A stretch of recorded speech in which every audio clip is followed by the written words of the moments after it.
Saludos, mis hermanos del programa Sintonía Divina. Este primer domingo del año celebramos la solemnidad de la Epifanía como la manifestación de Jesús en tanto es el Mesías de Israel, el esperado, el Salvador del mundo.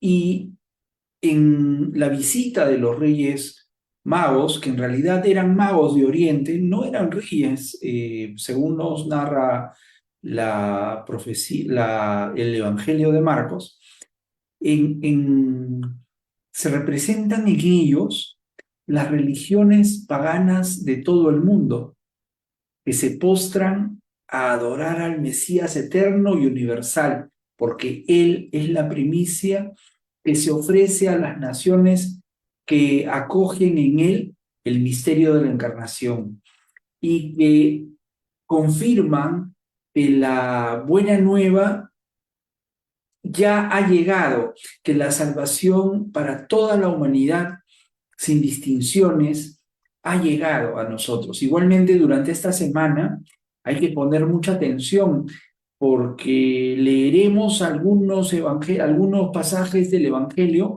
que todavía pertenecen al tiempo de Navidad y en ellos veremos algunas manifestaciones que nos invitarán a incorporarnos al júbilo de recibir entre nosotros al Mesías que nos traerá la salvación. Por eso, la Epifanía también es un llamado a acompañar a los Reyes Magos a postrarnos de rodillas ante el Dios con nosotros, este Dios, este Emmanuel en el que hemos puesto nuestro compromiso de fe, esperanza y caridad. Empezamos con nuestras lecturas y nuestras reflexiones de esta semana de Epifanía. Cuando nació Jesús en Belén de Judea, bajo el reinado de Herodes, unos magos de Oriente se presentaron en Jerusalén y preguntaron, ¿dónde está el rey de los judíos que acaba de nacer? Porque vimos su estrella en Oriente y hemos venido a adorarlo. Al enterarse, el rey Herodes quedó desconcertado y con él toda Jerusalén. Entonces reunió a todos los sumos sacerdotes y a los escribas del pueblo para preguntarles en qué lugar debía nacer el Mesías.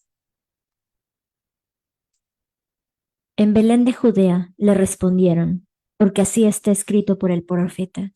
Y tú, Belén, tierra de Judá, ciertamente no eres la menor entre las principales ciudades de Judá, porque de ti surgirá un jefe que será el pastor de mi pueblo Israel. Herodes mandó llamar secretamente a los magos y después de averiguar con precisión la fecha en que había aparecido la estrella, los envió a Belén diciéndoles, vayan e infórmense cuidadosamente acerca del niño, y cuando lo hayan encontrado, avísenme para que yo también vaya a rendirle homenaje. Después de oír al rey, ellos partieron.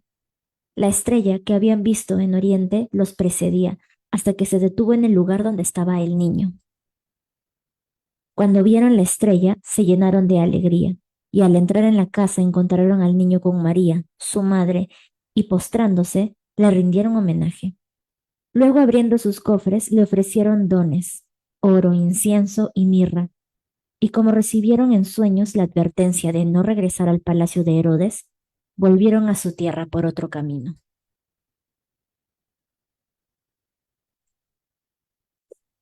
Mis hermanos, insistimos en esta solemnidad en donde se reconoce que Jesús es el Mesías verdadero, el que traería a toda la humanidad la salvación y por esa razón es adorado de rodillas como un homenaje reservado solo para los soberanos.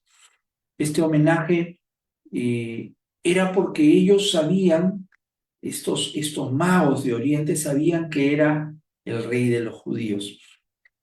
¿Cómo es así que estos magos, siendo paganos, sabían que Jesús era el Hijo de Dios?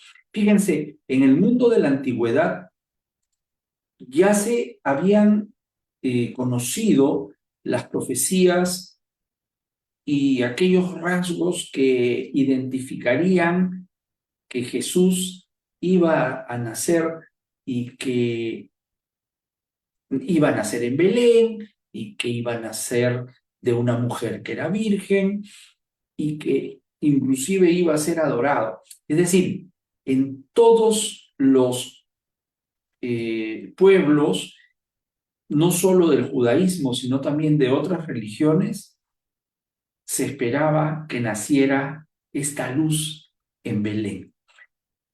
Por ejemplo, el profeta Miqueas, que tiene un libro en el Antiguo Testamento, ¿verdad? El profeta Miqueas en el capítulo 5 nos dice unos 900 años antes de Cristo, fíjense, casi 1000 años, pero tú, Belén de Efratá, aunque eres la más pequeña entre todos los pueblos de Judá, tú me darás al que va a gobernar a Israel.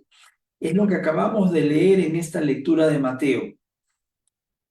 Y nos dice, entre otras cosas, que Él gobernará hasta los confines de la tierra. Fíjense, no podemos dejar de sorprendernos, al igual que cuando descubrimos que los Reyes Magos, la visita que leemos y que celebramos en esta solemnidad de Epifanía, estaba también anunciada en el Antiguo Testamento por el profeta Balaam, que en el capítulo 24 de Números, 800 años antes de Jesucristo, este profeta que era, vamos a decir, contratado por Balac, un rey pagano, para que maldiga a Israel.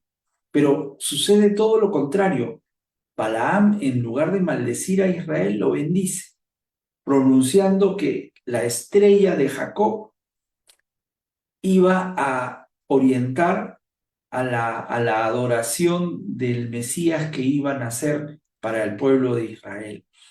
Fíjense, estamos hablando de 900 en el caso de Miqueas y 900 en el caso y 800 en el caso de, de Balaam, ¿no?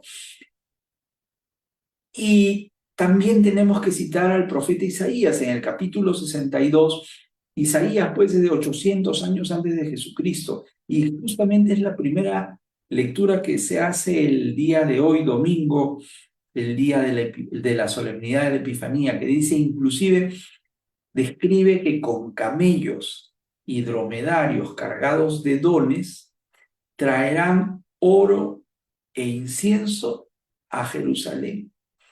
Increíble. Todos estos detalles también se reproducen en los salmos escritos por el rey David. El Salmo 72 nos dice que ante el Señor se postrarán todos los pueblos de la tierra y reyes de tierras lejanas traerán regalos al Rey eterno, al Rey del futuro. Mis hermanos, hoy en Epifanía seremos espectadores de un momento muy feliz. El ángel de Dios se aparece, así como se apareció a la Santísima Virgen María, así como se apareció en sueños a José, así como se apareció también a Zacarías en el templo para profetizar de que iba a nacer un niño de su esposa, que es Isabel, y que era estéril y que era anciana, y que ese niño iba a ser San Juan Bautista. Se le aparece también a los pastores, el ángel de Dios, para anunciar que hoy en Belén nos ha nacido un Salvador. Ahora se muestra a los gentiles, es decir, a los que no son creyentes, pero no siendo creyentes, buscan a Jesús y van guiados por una estrella porque, repetimos, Jesús es nuestro Dios y es un Dios para todos, sin distinciones. Mateo es el único evangelista que nos narra la visita de los Reyes Magos, de los magos a Belén. Estos magos de Oriente, repito, porque muchas veces decimos los Reyes Magos, pero ya automatizados. No son reyes, son magos que luego de un larguísimo viaje, siguiendo una estrella, llegan a Belén y encuentran a Jesús y se postran ante él. Y le dan un tratamiento de rey y le obsequian oro, incienso y mirra para reconocer su divinidad y honrar también su humanidad. Luego veremos en el entierro, en la sepultura de Jesús, que es cubierto de esencias como la mirra, que es una sustancia que se le ponía a los cadáveres para que puedan oler bien, que quiere decir que Jesús estaba también destinado a morir, porque era un ser humano, era Dios hecho hombre. Te pregunto ahora, si tú y yo hacemos estas ofrendas y estos actos de adoración ante Jesús, justamente cuando nos arrodillamos y decimos Señor mío y Dios mío ante la Eucaristía, estamos repitiendo esta adoración a la luz de la salvación para la humanidad entera. El Catecismo de la Iglesia Católica nos dice claramente lo que es la Epifanía en el numeral 528. Dice, la Epifanía es la manifestación de Jesús como Mesías de Israel, Hijo de Dios y Salvador del mundo. Con el bautismo de Jesús en el Jordán y las bodas de Caná, la Epifanía celebra la adoración de Jesús por unos magos venidos de Oriente. Estos magos, representantes de religiones paganas de pueblos vecinos, ¿no? Y el Evangelio ve las primicias de las naciones que acogen por la encarnación la buena nueva de la salvación. La llegada de los magos a Jerusalén para rendir homenaje al rey de los judíos muestra que buscan en Israel a la luz mesiánica de la estrella de David. Su venida significa que los gentiles no pueden descubrir a Jesús y adorarle como Hijo de Dios y Salvador del mundo, sino volviéndose hacia los judíos y recibiendo de ellos su promesa mesiánica, tal como está contenida en el Antiguo Testamento. Fíjense, esto nos hace pensar en la universalidad de nuestra fe. Ellos vieron a Jesús, a un niño en un lugar pobre, en un lugar donde los animales iban a comer, un pesebre, ¿no? Y fueron capaces de ver al Dios eterno, a pesar de esta apariencia de pobreza, más allá de la apariencia. Adoraron abriendo sus corazones y entregando simbólicos regalos. La estrella en este escenario, esta estrella que siempre ponemos encima de nuestros nacimientos, es el signo mismo de la salvación, no solo para los judíos que tienen una religión en donde su representación es la estrella de David, ¿verdad? Eso es muy simbólico. Y esta estrella reposó sobre el pesebre de la salvación, no solo para los judíos, sino para toda la humanidad. Y esta es una importante declaración respecto del misterio de la encarnación. Es decir, ya manifestado Jesús a la gente del pueblo, ahora, del pueblo judío, ahora se presenta, ahora se manifiesta ante otros destinatarios de la salvación. Justamente eso es lo que significa epifanía, un vocablo cuya etimología proviene del griego epifaneia, que quiere decir epi, que es el prefijo por encima, y fanein, que es brillar, hacerse visible, hacerse presente. Epifanía es revelación. La gente del mundo contempla el misterio de nuestro Dios que se ha hecho hombre. Un niño pobre en un pesebre que hace que estos magos se arrodillen, que le adoren y que lo hagan con gran alegría. Epifanía es manifestación. Señor Jesús nos dice que el Padre y el Espíritu Santo son quienes han engendrado a este niño y lo han hecho venir porque Dios Padre es clemente y misericordioso con todos sus hijos y que tal como fue anunciado desde el Antiguo Testamento, se hablaba de él como un Dios cercano porque él hablaba al pueblo a través de su palabra. El Antiguo Testamento está plagado de historias y de personajes que nos dan cuenta de cómo Dios habla con la humanidad. ¿Por qué? Porque Él nos ama más de lo que se puede amar. Nuestra respuesta, pues ahora, como los magos de Oriente, es ponernos en camino, ¿verdad? Es ir a encontrar a nuestro Señor Jesús. Esa es nuestra epifanía, la epifanía que nosotros ahora debemos vivir. Ir a buscar, ir al encuentro de Jesús guiados por su estrella. ¿Para qué? Para luego anunciarlo, pero también convertirnos como una estrella en guía para los demás. Creo que ya podemos sentir esta solemnidad, este espíritu festivo, porque todavía estamos dentro del tiempo de Navidad. ¿Es que acaso no puedes sentir la invitación para adorar a este niño? De llevarle regalos de oro, incienso y mirra. Y justamente de esta epifanía brota la costumbre, la tradición de hacer regalitos en Navidad.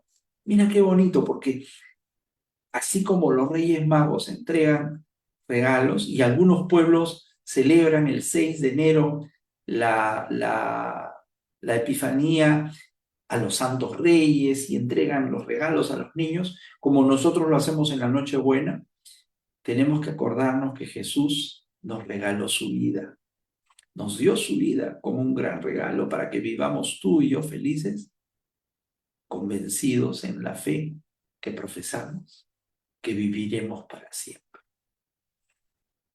Para los magos de Oriente, valió la pena buscar al Mesías con perseverancia después de una larguísima travesía. Valió la pena para ellos, pero vale la pena ahora para ti viajar guiados por una estrella. Para los magos, sí, por supuesto. La pregunta es más para nosotros. Fíjate lo que decía San Agustín, que fue, como los magos, un buscador incansable de Jesús, y dijo: nos hiciste, Señor, para ti, y nuestro corazón estará inquieto hasta que lleguemos a ti. Es cierto que en nuestro camino encontraremos muchas interrupciones, muchos obstáculos, y se perderá nuestro camino, se desviará nuestro camino, se retrasará nuestra travesía por motivos insospechados, por motivos oscuros, por motivos confusos. Continuamos.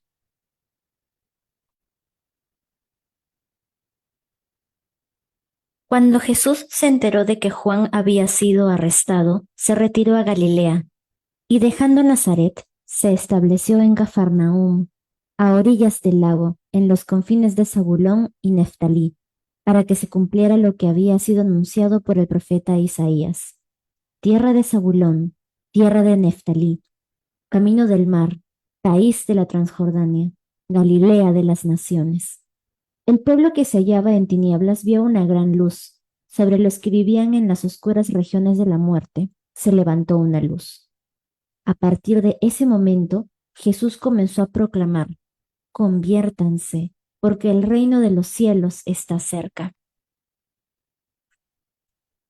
Jesús recorría toda la Galilea, enseñando en las sinagogas, proclamando la buena noticia del reino y curando todas las enfermedades y dolencias de la gente.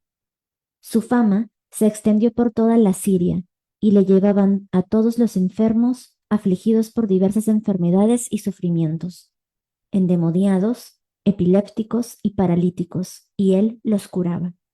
Lo seguían grandes multitudes que llegaban a Galilea, de la Decápolis, de Jerusalén, de Judea y de la Transjordania. Este nos sigue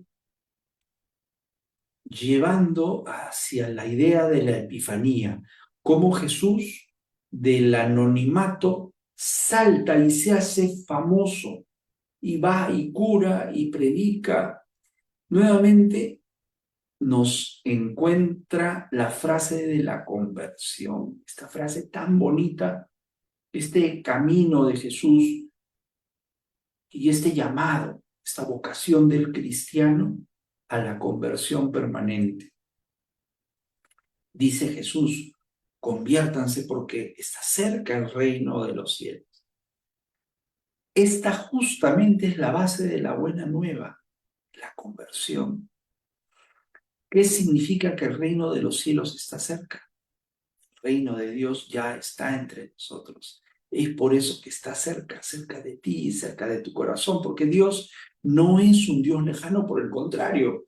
Dios está en los cielos, sí, pero descendió a la tierra a través de este niño cuyo nacimiento hemos celebrado en Navidad. Desciende a la tierra, se hace hombre, se encarna, y aunque el ser humano no lo merecía, Él vino a nosotros y sale a nuestro encuentro. Y qué bonita imagen la de hoy, la que se nos presenta en esta lectura para continuar hablando acerca de la Epifanía de nuestro Señor Jesucristo. Pero ya no como un niño recién nacido, sino como un Dios hombre que empieza ahora su ministerio sabemos que dentro de unos días terminará el tiempo de Navidad con el domingo en que celebremos la festividad del bautismo de nuestro Señor. Eso será el próximo domingo, ¿verdad? Y empezaremos a conocer, como estamos haciendo en estos días, algunas manifestaciones de nuestro Señor para que estemos cerca de Él como discípulos. Y luego iniciaremos unas 7 semanas del tiempo ordinario previo a la Cuaresma. Y empieza Jesús, empieza su ministerio proclamando la verdad y la paz y siendo la luz que desplazará las tinieblas de este mundo. Por eso que en el prólogo de San Juan, que leíamos repetidas veces durante la Navidad y durante la semana, la primera semana o la octava de Navidad, leíamos que la luz de Cristo iluminó las tinieblas, ¿no? Y la luz iluminó las tinieblas, pero las tinieblas no siguieron a la luz. Eso es lo que nos dice San Juan en el prólogo, en su capítulo 1, del 1 al 18. Fíjate lo que dice el Santo Padre, lo que son las tinieblas. Dice el Papa Francisco, caminar en las tinieblas significa estar satisfecho consigo mismo, estar convencido de que no tienes necesidad de salvación y rechazar la luz. Eso es lo que ese sentimiento de superioridad, de soberbia, es lo que representa para el Papa Francisco las tinieblas. Fíjate, esta es la luz de Cristo, la que cura a los enfermos, la que consuela a los desposeídos. El ministerio de Jesús se ejerce a través de la palabra y se difunde a través de una gran alegría, porque el Dios ya está con nosotros, el Dios de la nueva alianza, de una nueva alianza que ya se ha inaugurado, ha nacido. Acabamos de celebrar su nacimiento, la natividad de Jesús, pero ahora Jesús es el que sale y ejerce su ministerio y cura a las multitudes que provienen, como hemos escuchado, de todas partes. El Verbo se encarna y viene sembrando en nuestros corazones su gracia salvadora para el reino del cielo. Continuamos. Jesús vio una multitud y se compadeció de ella, porque andaban como ovejas que no tienen pastor, y se puso a enseñarles muchas cosas. Cuando se hizo tarde se acercaron sus discípulos a decirle, «Estamos en despoblado, y ya es muy tarde. Despídelos, que vayan a los cortijos y aldeas de alrededor y se compren de comer. Y les replicó, dadles vosotros de comer. Ellos preguntaron, ¿vamos a ir a comprar 200 denarios de pan para darles de comer? Él les dijo, ¿cuántos panes tenéis? Id a ver. Cuando lo averiguaron, le dijeron, 5 y 2 peces. Él les mandó que la gente se recostara sobre la hierba verde en grupos. Ellos se acomodaron por grupos de 100 y de 50. Y tomando los 5 panes y los 2 peces, alzando la mirada al cielo, pronunció la bendición, partió los panes y se los iba dando a los discípulos para que se los sirvieran. Y repartió entre todos los 2 peces. Comieron todos y se saciaron, y recogieron las sobras, 12 cestos de pan y de peces. Los que comieron eran 5000 hombres.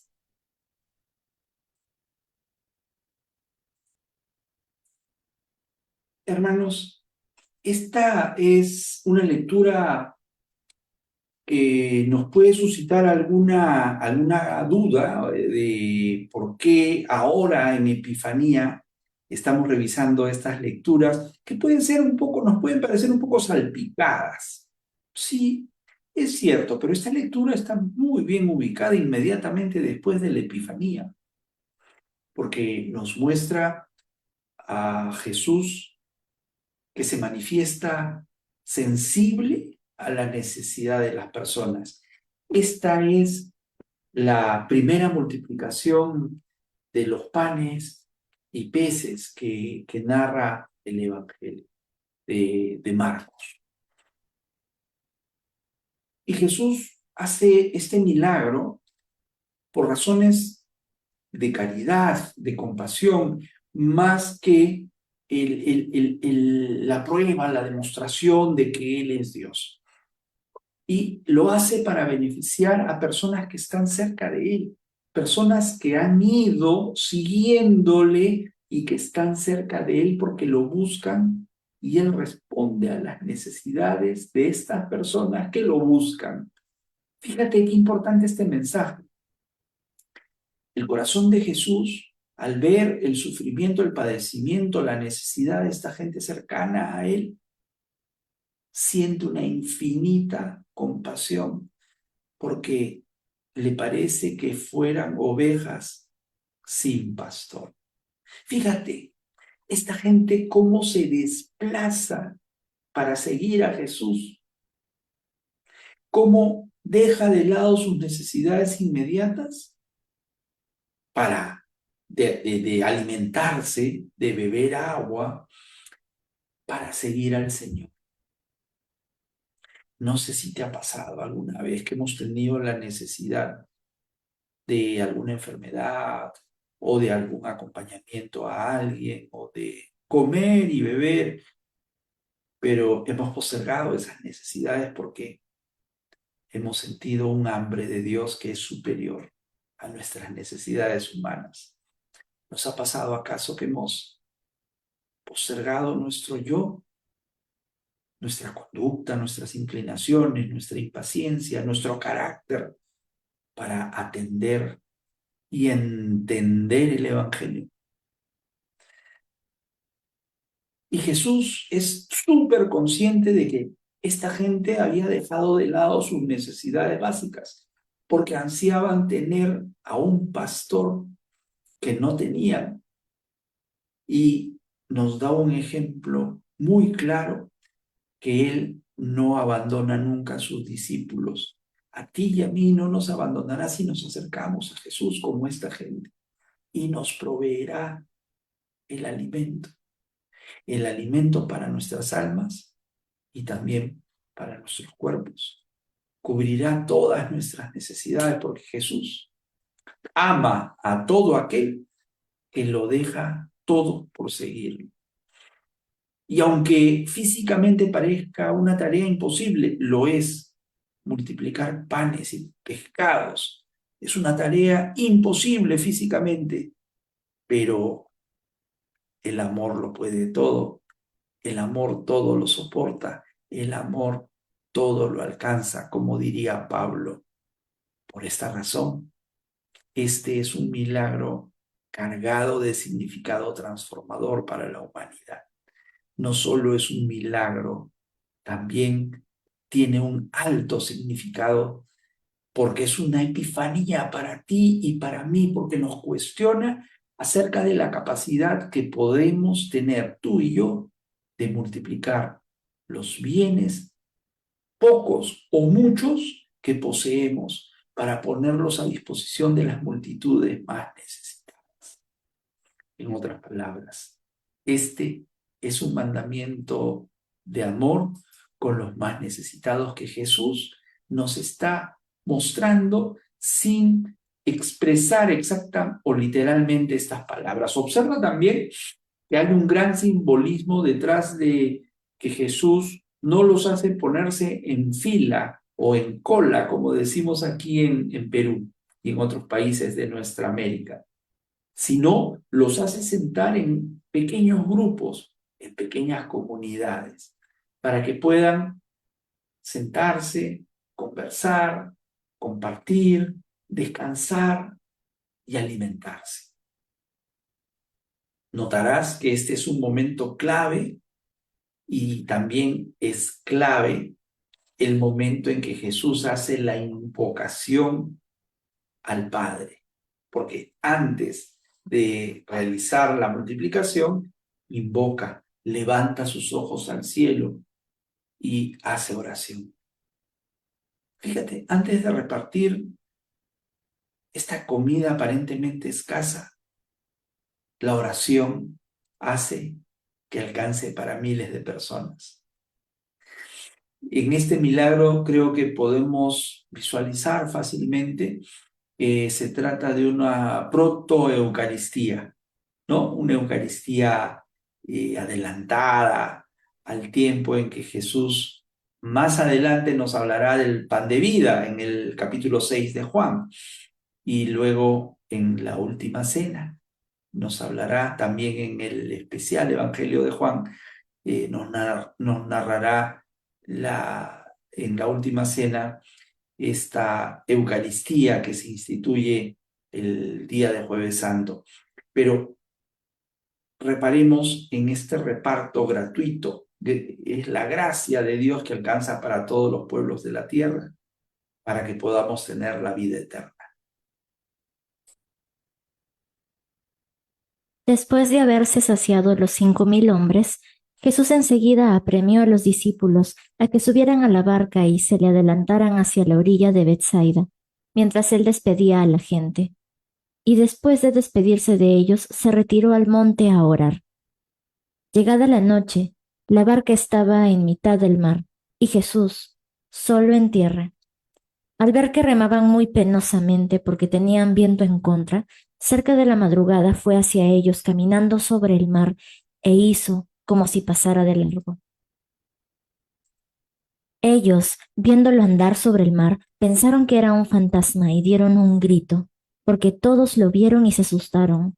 Pero él habló enseguida con ellos y les dijo, «Ánimo, soy yo, no tengáis miedo».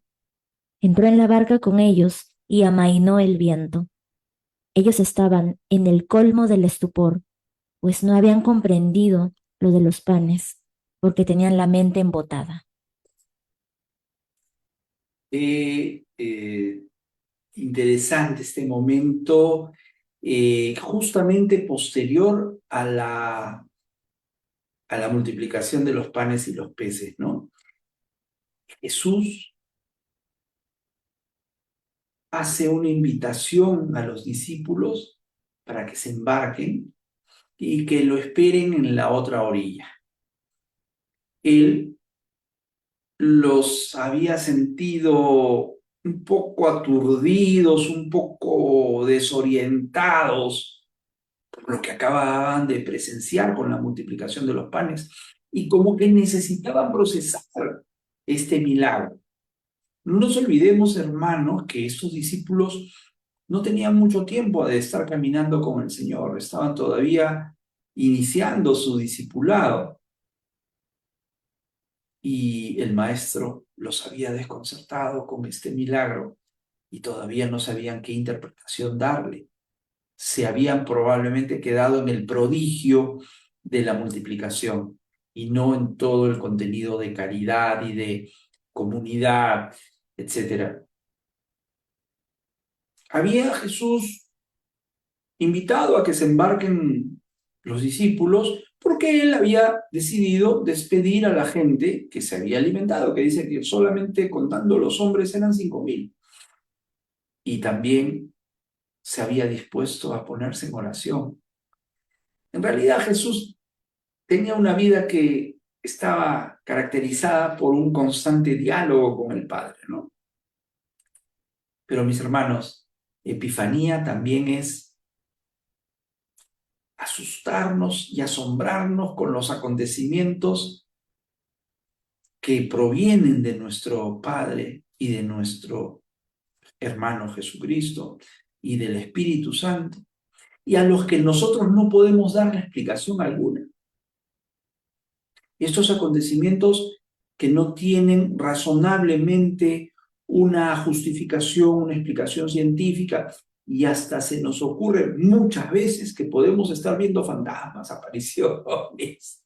Cuidado con las supersticiones. Cuidado con llamarle a esto de una manera muy, muy graciosa, muy popular. Se le llama diosidencia, pero no son diosidencias. No utilicemos un término incorrecto cuando el término correcto ya existe.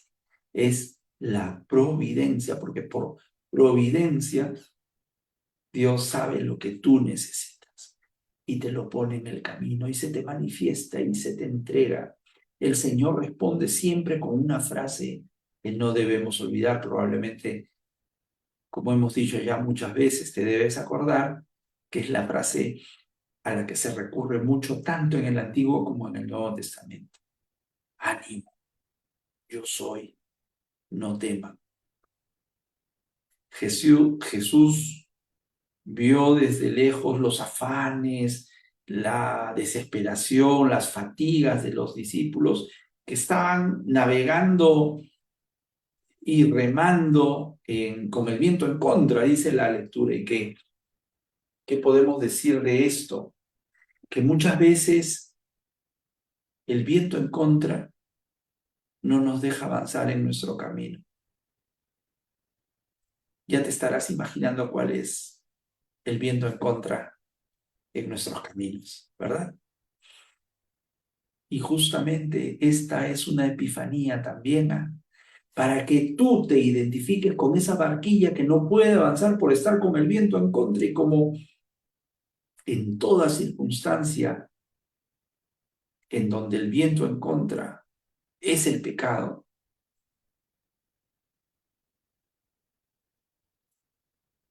toda circunstancia que te rodee, cualquiera que sea, así sea el pecado más grave, desaparecerá cuando Jesús vaya a tu encuentro.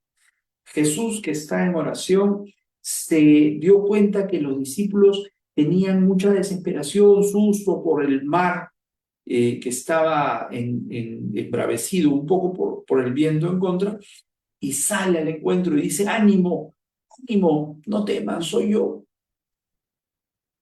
¿Ya entendiste por qué Jesús caminó sobre las aguas?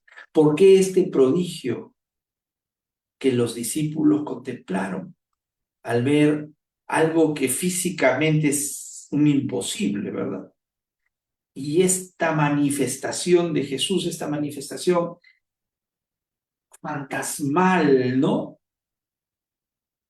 Es una epifanía o manifestación del poder de Dios, ya que Jesús es y fue para sus discípulos el Mesías esperado. Jesús volvió a Galilea con la fuerza del Espíritu, y su fama se extendió por toda la comarca. Enseñaba en las sinagogas, y todos lo alababan. Fue a Nazaret, donde se había criado. Entró en la sinagoga como era su costumbre los sábados, y se puso en pie para hacer la lectura. Le entregaron el rollo del profeta Isaías, y desenrollándolo encontró el pasaje donde estaba escrito: El Espíritu del Señor está sobre mí, porque Él me ha ungido Me ha enviado a evangelizar a los pobres, a proclamar a los cautivos la libertad y a los ciegos la vista, a poner en libertad a los oprimidos, a proclamar el año de gracia del Señor. Y enrollando el rollo y devolviéndolo al que lo ayudaba, se sentó. Toda la sinagoga tenía los ojos clavados en él. Y él comenzó a decirles: Hoy se ha cumplido esta escritura que acababais de oír. Y todos le expresaban su aprobación y se admiraban de las palabras de gracia que salían de su boca. Mis hermanos, esta lectura sigue constituyendo una manifestación de Jesús que nos conduce al sentimiento de estar contemplando al enviado, al Hijo de Dios, al esperado por los siglos, por el pueblo judío, este pueblo de la antigua alianza, que es nuestro ancestro espiritual. Recordemos que todavía estamos en tiempos de Navidad, ¿verdad? En tiempo de Navidad, pero nos preguntamos, ¿cómo es que Jesús llegó hasta nosotros? ¿Cómo llegó a nuestra humanidad? Y justamente es lo que hemos venido celebrando en la Navidad y ahora en la Epifanía. Nos respondemos cómo es que Jesús llegó y qué cosa es Jesús, cómo se nos presenta, cómo se nos manifiesta. En Lucas leemos este episodio que es posterior al bautismo. Estamos un poquito brincando y dando pasos hacia adelante y hacia atrás para ir en orden a la pedagogía de la Iglesia Católica, para entender la natividad de nuestro Señor Jesucristo, su ministerio, su epifanía, entrar durante todo un tiempo ordinario para conocerlo de cerca y luego empezar con la Cuaresma, ¿no? Ese es el programa de los tiempos litúrgicos que se nos avecina. Volvamos a que este episodio es posterior al bautismo, porque eso lo leeremos todavía el próximo domingo, nos estamos adelantando un poquito. Se nos presenta a Jesús volviendo de la región de Galilea después de las tentaciones en el desierto y proclamando su misión, predicando en esta sinagoga de la ciudad de Nazaret, su ciudad no natal, pero donde fue la infancia de Jesús con la Sagrada Familia. Y es exactamente como cuando tú y yo vamos los domingos a misa y escuchamos la liturgia de la palabra, ¿no? En la primera parte de la celebración eucarística. Y Jesús toma el rollo donde están las lecturas y lee el capítulo 61 de Isaías, que te invito a revisar, donde claramente dice lo que acabamos de escuchar: el Espíritu de Dios está sobre mí porque Él me ha ungido, me ha enviado a evangelizar a los pobres, a proclamar la libertad a los cautivos, a los ciegos la devolución de la vista y a poner en libertad a los oprimidos, a proclamar el año de gracia del Señor. Y luego sostiene algo que tuvo diversas reacciones en ese momento. Hoy se ha cumplido esta escritura que acaban de oír. Jesús nos dice cuál es su misión. Algunos fieles se rindieron ante tamaña elocuencia, admiraron esta gracia para poder evangelizar, aprobaron, le dieron su aprobación contundente. Pero veremos, no lo hemos leído ahora, pero en versículos posteriores leeremos que ellos se dan cuenta que era uno más. Era el hijo de José, el hijo del carpintero. Y entran en dudas. ¿Ah? Pero Jesús nos recuerda que la salvación no es exclusiva para los judíos y que su misión será para inclusive aquellos que no le reconozcan. Esto tuvo reacciones muy fuertes en el pueblo judío y hasta nos dirán que lo llevan fuera del pueblo para despeñar. Jesús recién empezaba su ministerio y no tenía todo el respaldo popular que luego en manifestaciones posteriores, perdón, el Evangelio nos narra que alcanzó y que inclusive quienes querían despeñarlo, acusarlo, hacer algo contra él, no podían porque temían que el pueblo se levantara. Aquí vemos pues que muchos lo van a seguir, sin duda alguna, ¿no? Pero también otros que son nacionalistas hasta los huesos no lo aceptarán y a lo largo de su vida lo estarán persiguiendo, lo estarán poniendo en prueba, estarán haciendo preguntas incómodas para matarlo, lo que ocurrirá más adelante en la Semana Santa que celebramos los cristianos.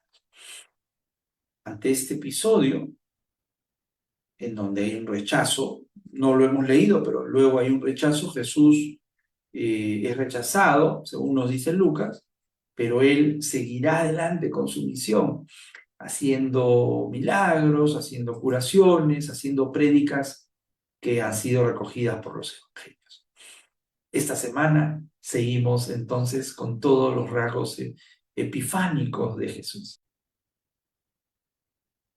Mientras iban caminando, Jesús entró en un pueblo y una mujer que se llamaba Marta lo recibió en su casa. Tenía una hermana llamada María, que sentada a los pies del Señor escuchaba su palabra. Marta, que estaba muy ocupada con los quehaceres de la casa, dijo a Jesús: Señor, ¿no te importa que mi hermana me deje sola con todo el trabajo? Dile que me ayude. Pero el Señor le respondió: Marta, Marta, te inquietas y te agitas por muchas cosas, y sin embargo pocas cosas, o más bien, una sola es necesaria. María eligió la mejor parte, que no le será quitada. Estamos leyendo otra lectura que no nos suena mucho en tiempo de Epifanía o de Navidad. Pero sí te voy a explicar por qué. Acuérdate que Jesús tenía con Marta y María, las hermanas de esta lectura, hermanas de Lázaro, a quien Jesús resucita, tenía a sus mejores amigos en Betania. El pueblo al que se hace referencia es Betania, una aldea cercana a Jerusalén. Y estos tres hermanos verás que aparecen con frecuencia en las lecturas, ¿no? Y los cuatro evangelistas nos dicen de que visitaba a Jesús con frecuencia a estos amigos. Pero vamos a ver por qué la explicación. Aquí Jesús lo que quiere decirnos es que existen dos dimensiones para la santidad y las dos son importantes, las dos son necesarias, pero una probablemente sea anterior o preferente a la otra. No obstante, se complementa. Veamos qué cosa quiso decir el Señor. Tenemos a dos hermanas, Marta y María, y se nos va a hablar de la vida espiritual del cristiano. Esta es una bonita escena en Betania, ¿no? Como ya hemos dicho, y estas dos actitudes de Marta y María son actitudes básicas que debemos tener a la hora de ir al encuentro con Jesús. Ambas son de escucha y de acogida, las dos, pero las vamos a describir de manera separada para ver cuáles son sus características, ¿no? Por ejemplo, la actitud de Marta, que es símbolo de hospitalidad, de acogida. Marta se desvive por atender al maestro, por atenderlo, pero ella se desespera porque no puede hacer todo. Nadie puede hacer todo. Y esto a Marta le produce mucha agitación, nerviosismo, juicios precipitados, tanto así que la actitud de su hermana María le molesta, le fastidia. Claro, nos va a pasar a ti y a mí que vamos a reprochar a los hermanos que no hacen nada y que no se activan en la comunidad. Y Jesús nos dirá a ti y a mí: Marta, Marta, tienes que aprender a discernir qué es lo importante en cada momento y hasta dónde. Porque sí, tú y yo andamos muy preocupados por hacer. Hay muchas cosas por hacer, hay tantas cosas, pero nos podemos resbalar y abocarnos a cosas del mundo. El hacer cosas es importante, sí, pero no es lo más importante. Quizás son muy importantes las cosas que buscamos y que queremos hacer, pero no son fundamentales. Número 2, para María, ¿cuál era la actitud? Jesús es mi prioridad. Tengo que sentarme y escuchar la palabra de Jesús. Y tú y yo escuchamos a Jesús.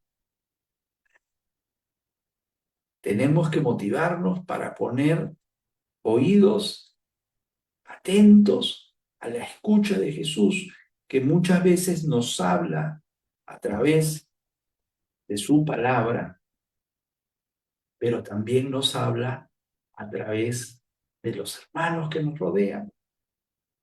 Si nos preocupa la urgencia del día a día, nos vamos a distraer.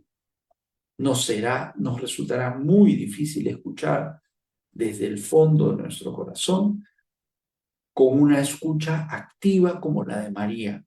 No era pasividad, no era flojera, no era ociosidad, era contemplación, escuchar la palabra de Dios y atender a Dios y a ese Jesús que está encubierto en el rostro de nuestros hermanos. ¿Lo hacemos? ¿Tenemos la actitud del creyente de buscar estos espacios en donde sea posible mantener y sostener una escucha atenta a la palabra del Señor? Hace poco hablamos que Jesús, antes de multiplicar los panes, oró, y que después de multiplicar los panes, oró. Tenemos momentos de oración en donde permitimos que Dios nos hable y en donde hablamos a Dios. La palabra de Dios ilumina tu vida y sientes el envío, la necesidad de ir a proclamar la buena noticia del Evangelio. Esto es la fe. No busquemos definiciones abstractas, enredadas y doctrinarias de profundidad teológica. Esta es la fe y las dos actitudes que debemos mostrar y hacer carne en nuestra vida. Actitudes que no se contraponen, sino que son complementarias. En una mano tenemos la acogida, la hospitalidad a Jesús y a nuestros hermanos, pero en la otra mano, en una mano tenemos esta actitud y en la otra mano tenemos la escucha, la oración. Esto viene a ser, mis hermanos, un recomendable y sano equilibrio entre la contemplación y la acción. Jesús fue con sus discípulos a Judea, permaneció allí con ellos y bautizaba. Juan seguía bautizando en Enón, cerca de Salim, porque había mucha agua en ese lugar y la gente acudía para hacerse bautizar. Juan no había sido encarcelado todavía. Se originó entonces una discusión entre los discípulos de Juan y un judío acerca de la purificación. Fueron a buscar a Juan y le dijeron: Maestro, el que estaba contigo al otro lado del Jordán y del que tú has dado testimonio, también bautiza y todos acuden a él. Juan respondió: Nadie puede atribuirse nada que no haya recibido del cielo. Ustedes mismos son testigos de que he dicho: Yo no soy el Mesías, pero he sido enviado delante de él. En las bodas, el que se casa es el esposo, pero el amigo del esposo, que está allí y lo escucha, se llena de alegría al oír su voz. Por eso mi gozo es ahora perfecto. Es necesario que Él crezca y que yo disminuya. Qué bonitas frases las de Juan Bautista, ¿no? En este sábado, el fragmento que acabamos de leer, Juan es situado exactamente dentro de su rol. Él mismo sigue bautizando y bautiza con Jesús. Jesús en lugares, los dos están bautizando en lugares cercanos, ¿no? En este texto de Juan se nos presenta a Jesús a través de las manifestaciones de Juan, ¿no? Si bien es cierto, no es una epifanía directa, pero Juan nos dice, nos manifiesta quién es Jesús y nos habla de que está bautizando, como decíamos el jueves de la semana pasada. Eh, Juan reconoce que su bautismo es un bautismo ceremonial, penitente, ¿no? Simbólico de conversión, pero anunciaba que el que estaba en el otro lado del Jordán iba a bautizar con el Espíritu. Los discípulos de Juan tomaban un poquito a mal de que Jesús esté bautizando y que todo el mundo acuda a él, porque Jesús tenía una gran acogida, inclusive superior a la de Juan Bautista. Y se podía sentir, me imagino que tú, al escuchar esta queja de los seguidores ante Juan Bautista, notas un tono de celos en estas afirmaciones, ¿no? Celos que Juan el Bautista no compartía porque él estaba consciente de cuál era exactamente su rol. Juan el Bautista estaba súper consciente que Jesús era el Hijo de Dios, el Hijo bajado del cielo, y que por lo tanto todo lo que él hacía no era propio de él, sino de Jesús. Nada era propio, sino que él era solamente un eco, una voz que clama en el desierto. Jesús es del cielo y yo soy de la tierra, seguramente pensaba Juan. Él daba testimonio de Jesús, quien estaba bautizando simultáneamente al otro lado del Jordán. Y el jueves pasado, Juan decía, he aquí el Cordero de Dios, el que quita el pecado del mundo. Detrás de mí viene alguien que es anterior a mí y a quien yo no merezco desatarle los cordones de sus sandalias. Yo solo soy la voz que clama en el desierto. ¿Se acuerdan de esto? Sí, ¿verdad? Pues hoy en esta lectura, Juan Bautista vuelve a dar ese mismo testimonio. Y como decíamos en esa lectura del jueves pasado, él niega que él sea el Mesías, sino afirma que él es solo un enviado. Esta también es una epifanía donde se nos muestra cómo Jesús se manifiesta, este Jesús que hemos celebrado en la Navidad, ya en pleno ejercicio de su misión, este Jesús bautizando con el Espíritu Santo, como tú y como yo, que cuando lo testimoniemos, y eso lo vamos a poner en oración hoy mismo,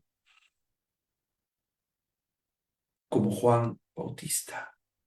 Tenemos que evangelizar a Jesús, pero disminuyendo para que Él crezca, Él aparezca. Nosotros tenemos que menguar cuando predicamos.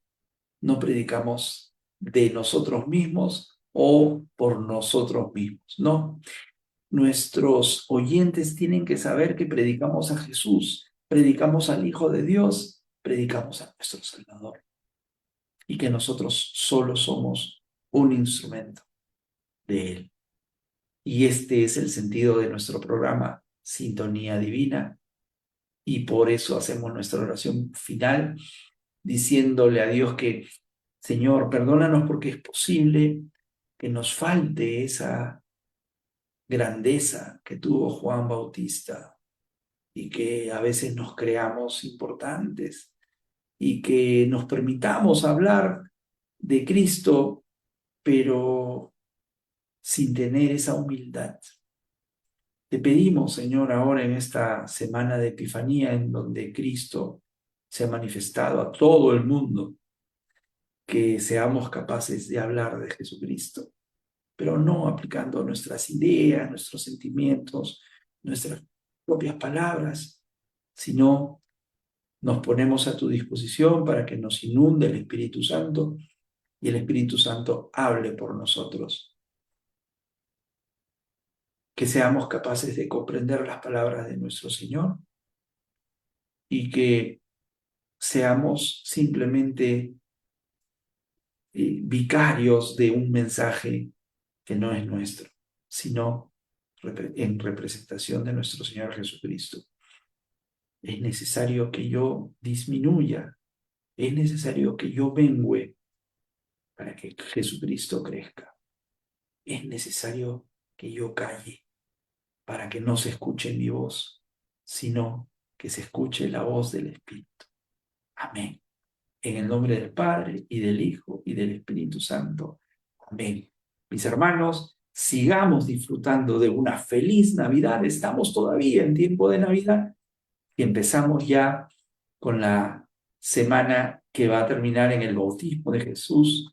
La próxima semana es una festividad muy bonita para luego iniciar el tiempo ordinario. Mientras tanto, que Dios nos proteja, que nos cuide, que cuide a nuestras familias, que cuide nuestros trabajos, nuestras empresas, nuestros estudios y que nos libre del pecado y especialmente del egoísmo. Que Dios les bendiga y nos vemos la próxima semana en nuestro programa Sintonía Divina.